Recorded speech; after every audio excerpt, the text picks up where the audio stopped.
রাজার ঘরে ছোট রানী এলো পদ্মাবতী,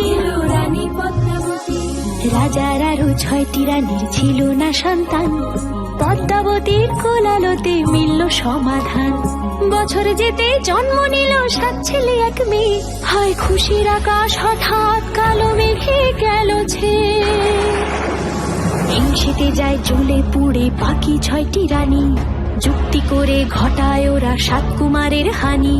সুযোগ মতো 7 ছেলেকে মাটিতে দেয় পুঁতে, বাঁচে একা পারুল, ওরা পায় না তাকে ছুতে। ধাইমা বাঁচায় সেই মেয়েকে বড় করে তোলে, 7 ভাইকে পায় যে পারুল 7টি চাপা ফুলে। এত কিছুর পরেও রাজার বিপদ যে কাটে না, সূর্য নগরে সুখের সূর্য আর ওঠে না। হিংসা বিবাদ বিচ্ছেদ আর প্রেমের কাহিনীতে পারুল বোন কি পারবে 7 ভাই চম্পাকে জাগাতে।